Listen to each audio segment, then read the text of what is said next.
So hello everyone, welcome to our channel Medico Prime Education. इससे पिछले video में अपन ने देखा था बेसिकली जो बेसिक्स ऑफ द हिमेटोलॉजी अपन समझा था, जिसमें अपन आरबीसी के बारे में किस तरीके से वो फॉर्मेशन होता है, ईएसआर वगैरह देखा था, रेटी काउंट वगैरह के बारे में देखा था। ठीक है। उसके बाद अपन ने देखा था एमसीबी, एमसीएच, एमसीएचसी देखा था। उसके बेसिस पे उसका नॉर्मल रेंज अपन डिफाइन किया था, कितना नॉर्मल रेंज होता है। ठीक है। अब उसके बेसिस पे अनीमिया का क्लासिफिकेशन अपन देखेंगे। ठीक है।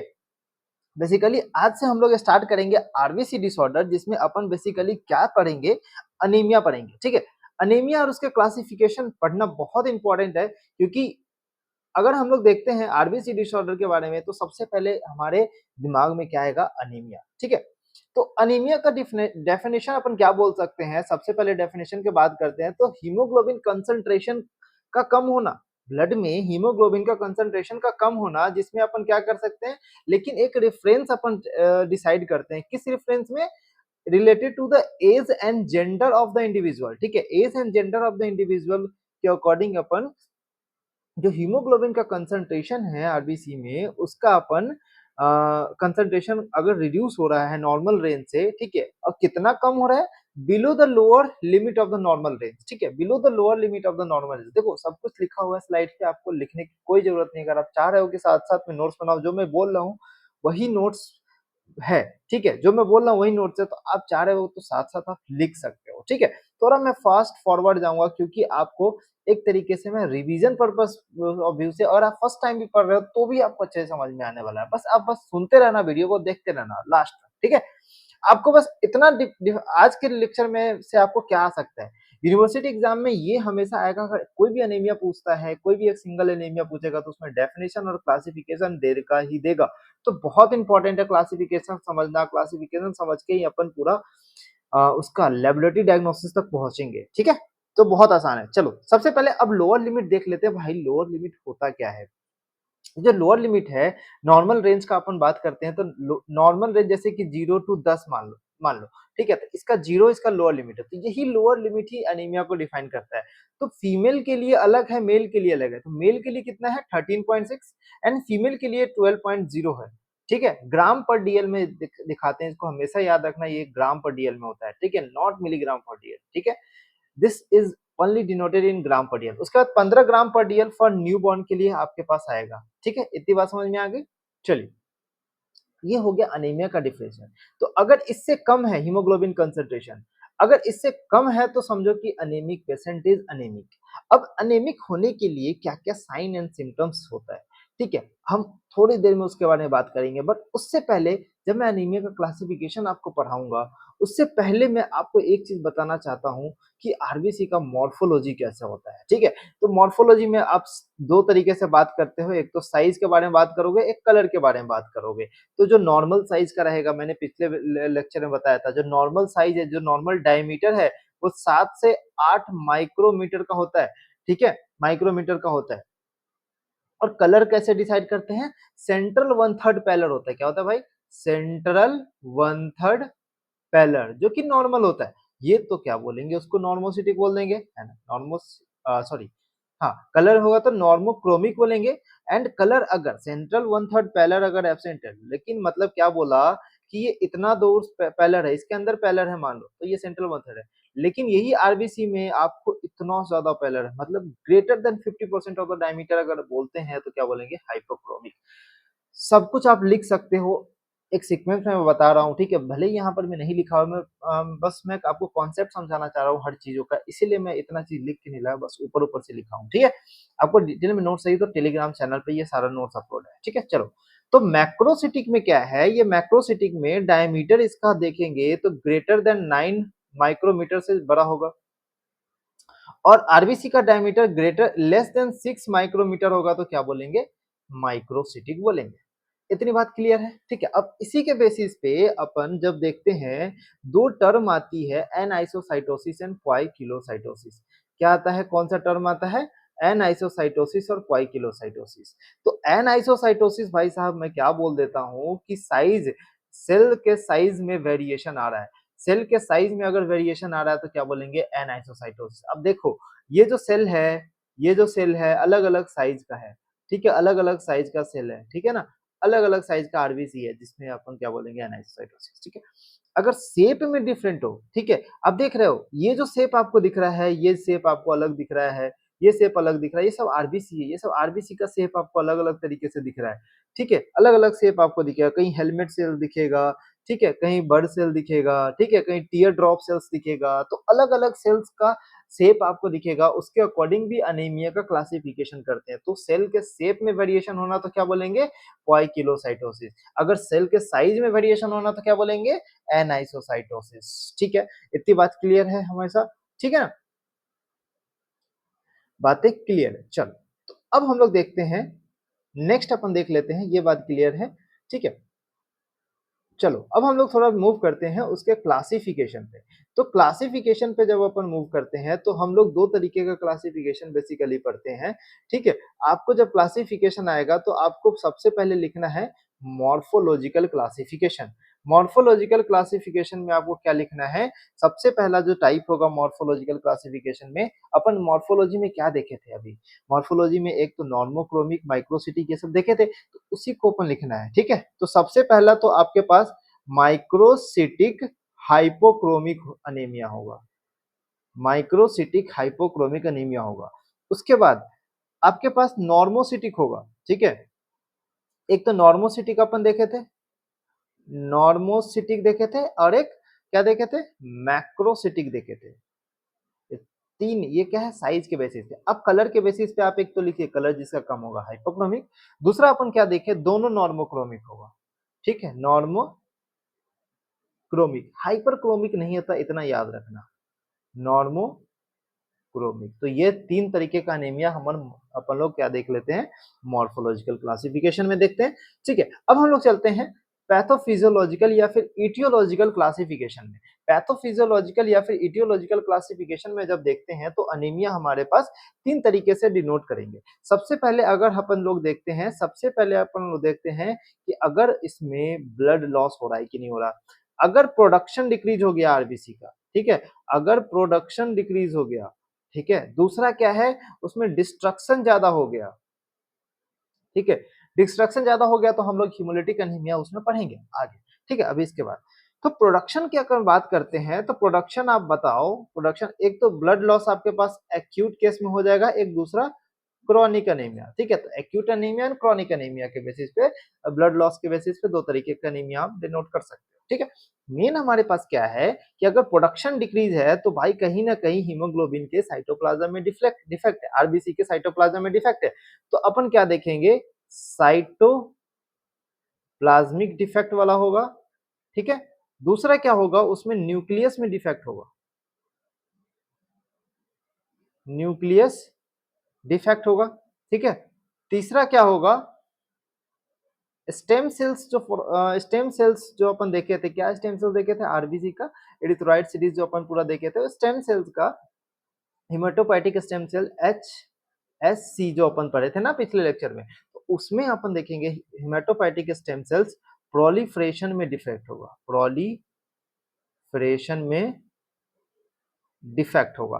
अब जब प्रोलिफरेशन में डिफेक्ट होगा तो उस केस में हमारे पास कौन सा अनीमिया आएगा, उस केस में हमारे पास एप्लास्टिक अनीमिया आएगा, ठीक है। अगर न्यूक्लियस में डिफेक्ट आएगा तो हमारे पास कौन सा अनीमिया होगा, मेगालोब्लास्टिक अनीमिया आएगा, ठीक है।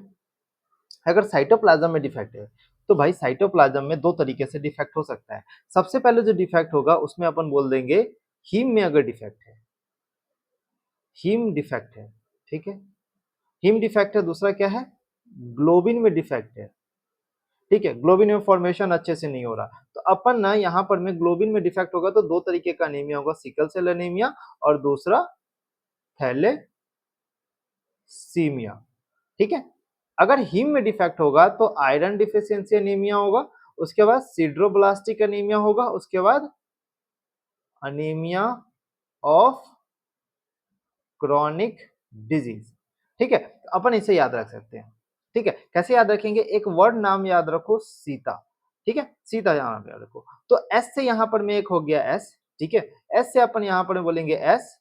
उसके बाद आई से क्या याद रखोगा, आयरन डिफिशियंसी एनीमिया, टी से क्या याद रखो, थैलेसीमिया, ए से क्या याद रखो, एनीमिया क्रोमिक डिजीज, ठीक है। एक एक्स्ट्रा एस आप याद कर लो जिसमें आपको सिड्रोब्लास्टिक एनीमिया याद रखना है। बाकी आप मेगालोब्लास्टिक एनीमिया देख सकते हो यहाँ पर, ठीक है, और दूसरा आप यहाँ पर में एप्लास्टिक एनीमिया देख सकते हो, ठीक है। चलो, अब हम लोग देख लेते हैं वहीं पर में जब हम लोग बात करते हैं हीमोलिटिक एनीमिया के बारे में, ठीक है। हीमोलिटिक एनीमिया हमारे पास दो तरीके का होता है, क्लासिफिकेशन आता है, लॉन्ग क्वेश्चन आता है हीमोलिटिक एनीमिया और उसका क्लासिफिकेशन और उसका लेफ्ट डायग्नोसिस, ये क्वेश्चन आप नोट कर सकते हो। अब हेरिडिटरी जो एनीमिया होता है, हेरिडिटरी वाला होगा और दूसरा अक्वायर्ड होगा। तो हेरिडिटरी में कहीं ना कहीं आपको जीन डिफेक्ट होगा। एक बात बताओ, कौन सा ऐसा जीन था जो जिसमें डिफेक्ट होता था? सिकल सेल एनीमिया में होता है ना भाई, सिकल सेल एनीमिया में पॉइंट म्यूटेशन होता है तो हेरिडिटरी हो गया, ठीक है। थैलेसीमिया में आप पढ़े होगे, ठीक है, ये सब जनरल कॉन्सेप्ट है। थैलेसीमिया में आप पढ़े होगे। दूसरा आप ये बोल सकते हो स्फेरोसाइटोसिस में, दूसरा आप क्या बोल सकते हो, स्फेरोसाइटोसिस, ठीक है, ठीक है। और एक तो आपको G6PD डिफिशियंसी, ठीक है, G6PD, G6PD डिफिशियंसी, ठीक है। अक्वायर्ड में आपको तीन याद रखना है, AMP से याद रखो, ठीक है, AMP से याद रखो, AIHA, ठीक है, अभी मैं बताऊंगा तो फुल फॉर्म सारा बता दूंगा, MAHA, और तीसरा PNH, ठीक है, ठीक है। PNH का फुल फॉर्म क्या होता है? पैरोक्सिस्मल नॉक्टर्नल हीमोग्लोबिनूरिया, ठीक है। AIHA का फुल फॉर्म क्या होता है? ऑटो इम्यून हिमोलिटिक अनेमिया, ठीक है। Microcytic auto immune haemolytic anaemia, ठीक है। ये सारा एक चीज आपको याद रखना है, ये बहुत इंपॉर्टेंट, ठीक है। चलो, अब अपना जो मेन क्लासिफिकेशन है, जो इंपॉर्टेंट एक तरीके से आप मान सकते हो, वो है माइक्रोसिटिक अनीमिया। क्योंकि ये जो क्लासिफिकेशन है ना, ये क्लासिफिकेशन अगर आपको आ गया तो आप लैब डायग्नोसिस अच्छे से लिख सकते हो, ठीक है। तो इसीलिए अपन जो इसको अच्छे से पढ़ते हैं, देखो माइक्रोसिटिक अनीमिया में आपको याद रखना है सीता, ठीक है, जो अपन सीता पढ़े वही सीता है। क्या है? सिड्रोब्लास्टिक anaemia, सिड्रोब्लास्टिक anaemia, iron deficiency anaemia याद रख सकते हैं, थैलेसीमिया बोल सकते हैं, अनीमिया ऑफ क्रॉनिक डिजीज आप लिख लेना है इसको, है ना, अनीमिया ऑफ क्रॉनिक डिजीज। उसके बाद अपन याद रख सकते हैं इसको, नॉर्मोसिटिक का शेप अच्छा है, ठीक है ना, नॉर्मोसिटिक का क्या अच्छा होता है? शेप। तो शेप से आप सिकल सेल अनीमिया बोल सकते हो, हेरिडिटरी स्पेरोसाइटोसिस आप बोल सकते हो, auto immune auto immune haemolytic anaemia, जो अपन उधर एक्वायर्ड वाले में हिमोलिटिक अनीमिया में पढ़े थे, ठीक है ना, पीएनएच बोल सकते हो, ठीक है। एंड एंजाइम डिफिशियंसी वाला जो होता है, एंजाइम डेफिशिएंसी वाले में क्या था? G6PD आ जाएगा, ठीक है। इतनी बात समझ में आ गई। चलो, अब देखो मैक्रोसिटिक में क्या है, मैक्रोसिटिक में, अब मैक्रोसिटिक कब बोलते हैं ये चीज आपको आइडिया हो गया होगा, ठीक है ना। मैक्रोसिटिक माइक्रोसिटिक कब बोलते हैं ये आपको आइडिया हो गया होगा, ठीक है। मैक्रोसिटिक अगर एमसीवी से रिलेटेड अगर हम लोग बात करते हैं, एमसीवी से रिलेटेड अगर हम बात करते हैं मैक्रोसिटिक, तो अपन एक आपको बताया था ना कि एक एमसीवी क्या होता है, नॉर्मली नॉर्मल एमसी क्या होता है, 82 टू 96, ठीक है, या फिर कहीं कहीं 100 भी होता है। तो अगर मान लो 82 से कम है तो माइक्रोसिटिक, अगर इस रेंज में है तो नॉर्मोसिटिक, अगर इससे ज्यादा है या फिर 100 से ज्यादा है तो मैक्रोसिटिक बोलेंगे। इतनी बात क्लियर है, ठीक है। चलो, तो अब देखो उस केस में अपन को क्या है, ये चीज मैं आपको दिखा देता हूँ, एक बार आपको क्लियर हो जाएगा, ठीक है, जो मैंने पिछले लेक्चर में आपको दिखाया था, ठीक है। ये जो टेबल है ना, ये टेबल से बहुत सारे एमसीक्यू आते हैं, तो इस टेबल को अच्छे से रटना है, ठीक है। एमसीबी आप देख सकते हो, नॉर्मोसिटिक आप देख सकते हो 80 टू 100, माइक्रोसिटिक लेस देन 80 और मैक्रोसिटिक ग्रेटर देन 80, तो ये चीज आप इसके बेसिस पे अपन क्लासिफिकेशन करते हैं, ठीक है ना। तो अगर हम लोग इसके बेसिस पे क्लासिफिकेशन करते हैं तो इसमें अपन को तीन क्लासिफिकेशन याद रखना है। कैसे याद रखेंगे? लेडी हार्डी मेडिकल कॉलेज, ठीक है, LMCH, LHMC, ठीक है, LHMC। इसमें अपन याद रख सकते हैं लीवर डिजीज जो होगा, लीवर डिजीज के केस में जो होता है, जो अनीमिया आपको दिखने को मिलेगा मैक्रोसिटिक के केस में, हाइपोथायरॉयडिज्म के केस में, ठीक है, मिगेलोब्लास्टिक अनीमिया, मिगेलोब्लास्टिक अनीमिया। अब एक बात बताता हूँ, ये जो छोड़ के, एक मिगेलोब्लास्टिक छोड़ के और ये यहाँ पर में साइटोटॉक्सिक ड्रग, जैसे आपके पास कौन हो गया, मीथोट्रेक्सेट। आप पढ़े होगे मीथोट्रेक्सेट का साइड इफेक्ट मेगालोब्लास्टिक एनीमिया होता है, ठीक है। और फेनिटोइन का भी साइड इफेक्ट क्या होता है, फेनिटोइन का भी साइड इफेक्ट क्या होता है, मेगालोब्लास्टिक एनीमिया, पढ़े होगे। तो ये जो ड्रग है और ये जो हाइपोथायरॉयडिज्म हो रहा है और लिवर डिजीज हो रहा है, इसके केस में हम लोग क्या बोलते हैं, दोनों को नॉन मेगालोब्लास्टिक एनीमिया बोलते हैं, ठीक है। दोनों को क्या बोलते हैं, तीनों को मिला के नॉन मेगालोब्लास्टिक एनीमिया बोलते हैं, और इसको हम लोग बोलते हैं अलग से मेगालोब्लास्टिक एनीमिया, ठीक है।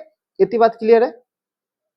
चलो, अब हम लोग जब अनीमिया का क्लासिफिकेशन अब जब हम लोग देख लेते हैं, उसके बाद अपन क्या देखते हैं, आप देख सकते हो यहाँ पर में माइक्रोसिटिक आरबीसी आप देख रहे हो, है ना। माइक्रोसिटिक आरबीसी आप देख रहे हो, यहाँ पर में मैक्रोसिटिक आरबीसी आप देख रहे हो, ठीक है। ये मैक्रोसिटिक आरबीसी आपको दिख रहा है, ठीक है, ठीक है। अब देखो, अब ना अनीमिया में साइन एंड सिम्टम्स अपन पढ़ते हैं, ठीक है। तो सबसे पहला जो अपन देखते हैं सिम्टम्स क्या क्या आता है, ठीक है। तो सिम्टम्स हमारे पास क्या क्या आएगा, सिम्टम्स सबसे पहले हमारे पास क्या क्या आता है, सिम्टम्स वो है जो आपको जो पेशेंट बताएगा, तो पेशेंट बताएगा कि मुझे ये हो रहा है डॉक्टर साहब, मुझे ये हो रहा है, ठीक है। डॉक्टर साहब मुझे थकान हो रही है, ठीक है, इजी फटेकेबिलिटी, उसके बाद मसल वीकनेस हो रहा है, मैं अच्छे से मतलब मसल में दर्द वगैरह हो रहा है, ठीक है। लेथार्जी मतलब लेथार्जी फील हो रहा है, हेडेक होता रहता है, ठीक है।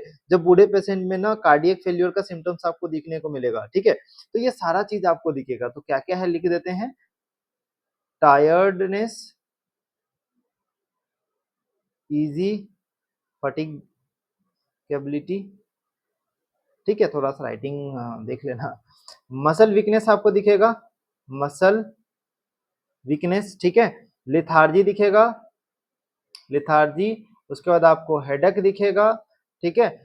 ओल्डर पेशेंट में आपको क्या दिखेगा, ओल्डर पेशेंट में आपको क्या क्या सिम्टम दिखेगा, कार्डियक फेल्योर का सिम्टम दिखेगा, एंजाइना पेक्टोरिस का सिम्टम दिखेगा, कंफ्यूजन रहेगा, ठीक है, कंफ्यूजन रहेगा, विजुअल डिस्टरबेंस आएगा, विजुअल डिस्टरबेंस आपको फील होगा। तो ये सारा चीज फीचर सिम्टम्स है जो कि पेशेंट बताएगा डॉक्टर को, ठीक है। चलो, तो उसी को क्या बोलते हैं, सिम्टम। अब साइन क्या है, अब जो पेशेंट आया, पेशेंट देखेगा, पेशेंट को देखेंगे डॉक्टर, जब डॉक्टर जब देखेंगे क्या क्या एग्जामिनेशन करेंगे, तो जो डॉक्टर को फील होगा कि हाँ ये पेशेंट को ये तरीके का केस हो रहा है, इस तरीके का फील हो रहा है, तो क्या क्या देखेगा पेशेंट, पेशेंट में, ठीक है। डॉक्टर यहाँ पर में क्या देखेगा, पैलर, ठीक है। तो इसको most common characteristic and characteristic sign है, ये एमसीक्यू है, ठीक है। अब ये पैलर कहाँ कहाँ देखते हैं, म्यूकस मेम्ब्रेन में देखते हैं, कंजंक्टिवा में देखते हैं, एंड स्किन में देखते हैं। तो स्किन में आपके पास पैलर दिखेगा, अनेमिया लोअर पाल्पेब्रल कंजंक्टिवा में दिखेगा। अब पैलर कहाँ कहाँ दिखेगा, टंग में आपको पैलर दिख जाएगा, ठीक है, पाम पे आपको पैलर दिख जाएगा, ठीक है, ठीक। अब कार्डियोवैस्कुलर सिम्टम्स में क्या क्या साइंस आपको दिखेगा, ठीक है। ये आपको टैकीकार्डिया हो सकता है, टैकीकार्डिया हो सकता है, आपके पास कोलेस्टिंग पल्स हो सकता है, कार्डियोमिगेली हो सकता है, डिस्निया ऑन एक्सर्शन हो सकता है, कंजेस्टिव हार्ट फेल्यूर भी देखने को मिल सकता है। सेंट्रल नर्वस सिस्टम में आपको क्या देखने को मिलेगा, फेंटनेस आपको दिखेगा, जिडीनेस दिखेगा, हेडेक दिखेगा, टेनाइटस, जॉर्जिनेस, numbness and tingling sensation produce होगा हैंड एंड फीट में। तो ये सब सारे फीचर्स है, ठीक है। उसके बाद ऑकुलर मैनिफेस्टेशन में क्या होगा, रेटाइनल हेमोरेज आपको दिखेगा, रेटिनल हेमोरेजेस आपको दिखेगा, ठीक है। ब्लीडिंग डायस्थेसिस दिखते हैं, ठीक है। उसके बाद रिप्रोडक्टिव का बात करें तो रिप्रोडक्टिव में आपके पास मेंस्ट्रुअल डिस्टर्बेंसेस आपको देखने को मिलेंगे, menstrual disturbances such as amenorrhoea, amenorrhoea दिखेगा, मेनोरागिया दिखेगा। उसके बाद लॉस ऑफ लिबिडो, ठीक है, लॉस ऑफ लिबिडो भी देखने को मिलेगा। नेक्स्ट है जीआईटी, जीआईटी में आप समझ सकते हो एनोरेक्सिया, ठीक है, नोजिया, वोमिटिंग, कॉन्स्टिपेशन, ठीक है, कॉन्स्टिपेशन। उसके बाद वेट लॉस यहाँ पर में हो सकता है। तो ये सारे फीचर्स है, ये सारे साइन एंड सिम्टम्स है जो कि आपको एक अनेमिक पेशेंट में देखने को मिलेगा, ठीक है। बात क्लियर है इसमें, ठीक है ना। तो इतनी सारी बातें थी यहाँ पर मैं अनीमिया एंड इस क्लासिफिकेशन में। क्वेश्चन क्या पूछेंगे इसमें, सबसे पहले तो आपको लॉन्ग क्वेश्चन पूछ सकता है, ठीक है ना, तो उसको आप ध्यान रखना अच्छे से, ठीक है। लॉन्ग क्वेश्चन हिमोलिटिक अनीमिया में, और लॉन्ग क्वेश्चन के साथ साथ आपको अनीमिया का डेफिनेशन और अनीमिया का क्लासिफिकेशन पूछ सकते हैं। नीट पीजी के लिए आपको क्लासिफिकेशन अच्छे से पढ़ के जाना है, ठीक है। और इसमें साइन एंड सिम्पटम्स आपको क्लिनिकल केस सिनेरियो में आपको आएगा, तो आपको समझना पड़ेगा कि एक अनीमिया है। अब उसमें आपको क्लिनिकल केस में आपको जितने भी रिपोर्ट्स हैं, एमसीवी के रिपोर्ट्स आपको देंगे, जिसमें आपको समझना पड़ेगा कि कौन हाइपोक्रोमिक है, कौन और कौन एमसीवी का आपको डाटा देगा, एमसीवी का डाटा देगा, एमसीएच का डाटा देगा, एमसीएचसी का डाटा देगा, ये सारा डाटा देके आपके पास पूछेगा, ठीक है? तो उस अनीमिया को आपको आइडेंटिफाई करना है। जब हम लोग धीरे-धीरे अनीमिया पढ़ लेंगे, उस केस में आपको आइडेंटिफाई करने अच्छे से आ जाएगा। जैसा कि आपको मैंने आपको बोला कि ये जितना भी लेक्चर है हमारा क्लिनिकल वे में चलेगा। अब जो नेक्स्ट नेक्स्ट वीडियो हमारा आएगा, तो एक-एक अनीमिया को अपन पकड़ के उठाते जाएँगे और उसको खत्म करते जाएँगे। उसके बेस पे क्लिनिकल सिनेरियो बेस्ड अपन क्वेश्चन भी करते जाएँगे, ठीक है? ये मेन मेरा मोटो है, ठीक है? बाकी एनीमिया का क्लास बहुत सारा वीडियो आपको यूट्यूब पे मिल जाएगा इधर-उधर का, तो आप पढ़ सकते हो, ठीक है? लेकिन हमारा जो टोटल व्यू अलग है इसमें, ठीक है? चलिए, तो हम लोग मिलते हैं नेक्स्ट वीडियो में। Thank you so much.